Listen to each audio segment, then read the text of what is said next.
Good morning. Today we're going to look at a commercial estimate. I got a quote to repair it.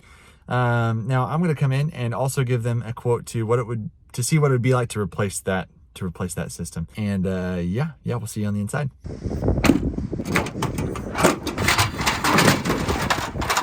All right, so the hunt begins. I'm up here in the attic, and we're gonna try to track down this furnace and work our way back that way. See you on the other side. So you know those movies where like the spy is in and around little lasers? This is where that idea originated from. I was trying to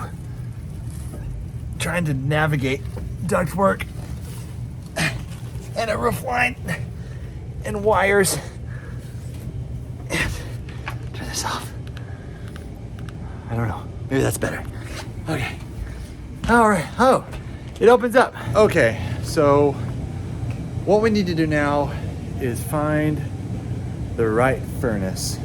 What kind of happened was the coil on this furnace had a bunch of oil, so the compressor sends oil through the refrigerant, so it means it probably got a leak somewhere. So we're gonna get the customer a quote to replace it or repair it, and just kind of let them decide on kind of where they want to go with it, and kind of go from there. But I thought this would be a fun one to go on, just because this room is really interesting. I'm essentially standing on a roof that has been enclosed, and a metal roof.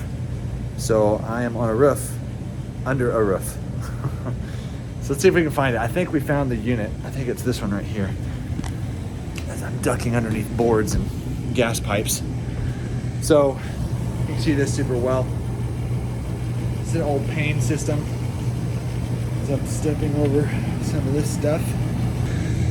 So this system is just a gas furnace. It's an 80%er, and the way you know that is because you've got this metal exhaust pipe right here. If it's a 90% gas furnace, it would be PVC, because it's concentric, which is essentially means it'll allow flue gas to exit, but it's also drawing in fresh air at the same time. That's a kind of a simple way to describe it. But anyway, so I'm going to collect some information, take some pictures, and from there I'll make my way back through the maze and go to my truck and work up an estimate to get to the property owner, so that they can kind of make a decision on whether or not they want to repair it or if they want to replace it, and just kind of go from there. Okay, so correction.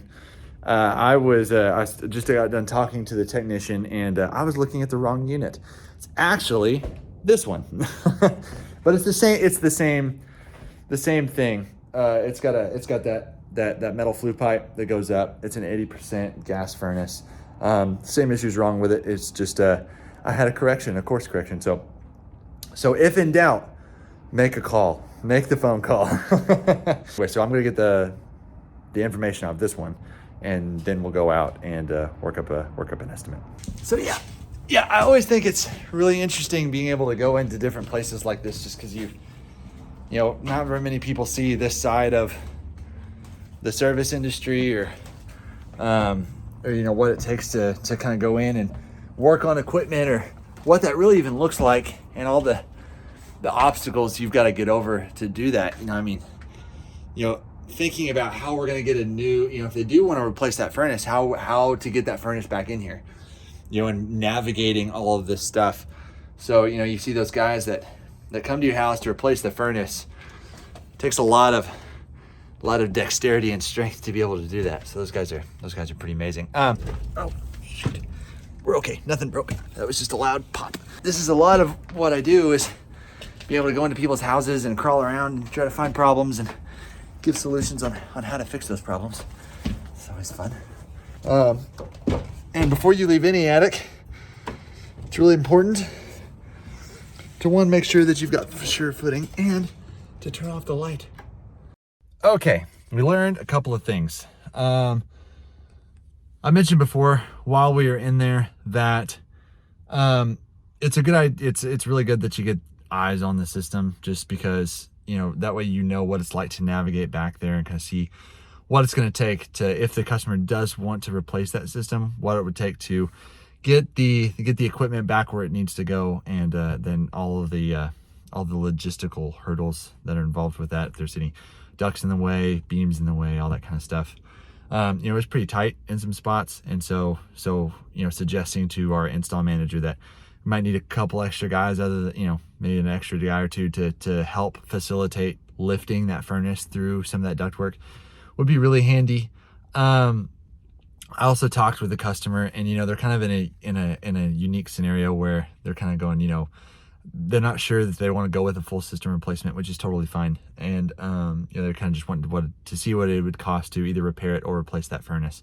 We're going to kind of talk through that here for just a minute, and just kind of detail out what all that entails. So I've got a software on my iPad.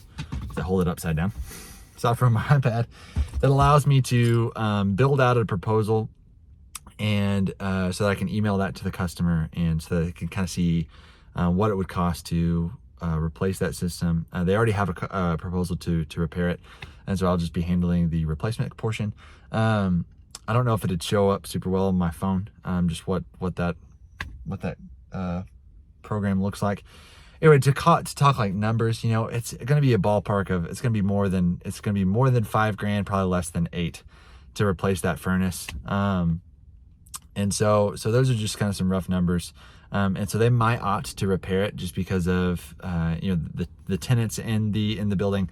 They haven't moved in yet. They're just going to open business. So they might wait till a little bit later in the summer, to kind of see what it would do to replace the entire system. You know, and at that point I'll need to come back out and do an updated quote, just because we've had, price changes with equipment so often. And so a lot of times on our bids, there's a 30-day just kind of proposal guarantee that will honor that price for 30 days.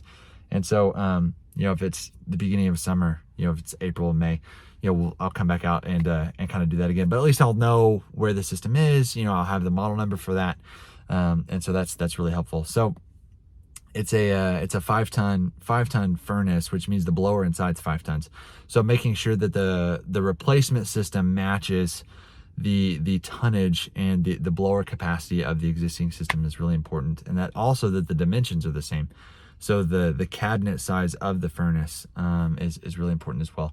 So I'm going to build that out and get that to the customer, and pretty much from here, it looks like I'll email her, kind of let her know what her options are, and then depending on how long she takes to make that decision or talk to the tenant, kind of see what they want to do, you know, they'll get back with us, and we'll make either A, the repair happen, or B, the replacement happen.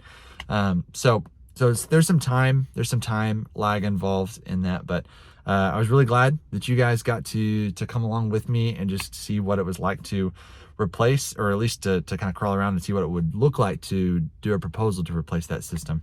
Anyway, I hope to do some more of these and in the future.